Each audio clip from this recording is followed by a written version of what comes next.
दोस्तों, मृत्यु के बाद आत्मा के साथ क्या होता है, गरुड़ पुराण के अनुसार बताया गया है। यमलोक से दो यमदूत आते हैं जो आत्मा को यमराज के पास ले जाते हैं। वहीं दूसरी ओर हमारे परिजन हमारे अंतिम संस्कार करने की प्रक्रिया शुरू कर देते हैं और वहीं यमराज के दरबार में हमारे किए गए बुरे और अच्छे कर्मों का हिसाब किताब होता है। जो आत्माएं, जो व्यक्ति अपने जीवन में अच्छे कर्म करते हैं उन्हें अच्छा फल मिलता है और जो बुरे कर्म करते हैं उन्हें नर्क भोगना पड़ता है। यहाँ पे 3 मार्ग दिखाए जाते हैं। तीनों मार्गों में से अलग अलग मार्ग अलग अलग आत्माओं के लिए दिए जाते हैं।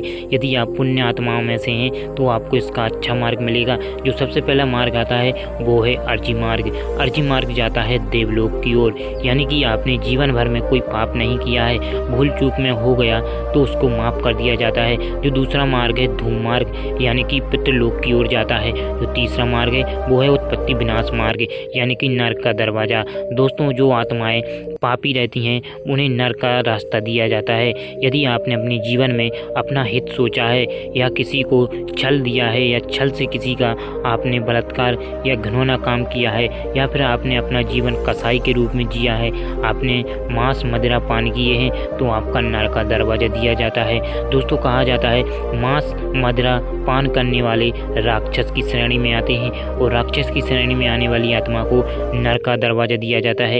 यदि आप भी किसी भी जीव जंतु या फिर किसी भी जीव का मांस खाते हैं तो आप राक्षस की श्रेणी में आएंगे।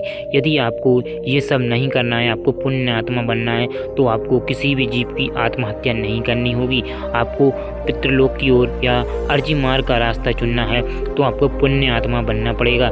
दोस्तों, कहा जाता है कि आत्माओं को सबसे पहले एक नदी में से निकलना पड़ता है। इसमें से जो पुण्य आत्माएं रहती हैं वो इस नदी को आसानी से पार कर जाती हैं, लेकिन जो पापी आत्माएं रहती हैं वो इस नदी को पार नहीं कर पाती हैं, क्योंकि इस नदी में इतना गर्म पानी रहता है। ये नदी इतनी उबलती है, एक लावे की तरह उबलती है। इस लावे में से, इस खौलते हुए लावे में से आत्माओं को निकलना पड़ता है। जो पुण्य आत्मा रहती हैं वो इस लावे में से आसानी से निकल जाती हैं, लेकिन जो पापी आत्मा रहती हैं वो इस लावे को पार नहीं कर पाती हैं। वो चीखती हुई चिल्लाती हुई इस नदी को पार करती हैं। दोस्तों, इसलिए आपसे विनती है, आप जीवन में किसी भी दूसरे व्यक्ति को ना सताएं, किसी को भी परेशान ना करें, किसी को कष्ट या पीड़ा ना दें, किसी को धोखा ना दें, किसी के साथ भी छल ना करें। जो कुछ है अपनी मेहनत का करें, मेहनत का खाएं, ना ही किसी को, चाहे भाई हो, चाहे दोस्त हो, चाहे यार हो। आपसे विनती है, एक बार ज़रूर आप कर दोगे, लेकिन आपका नर्क का दरवाज़ा ज़रूर खुल जाएगा। वीडियो पसंद आए तो लाइक करना, चैनल को सब्सक्राइब करना। लाते रहेंगे इसी तरह की वीडियो।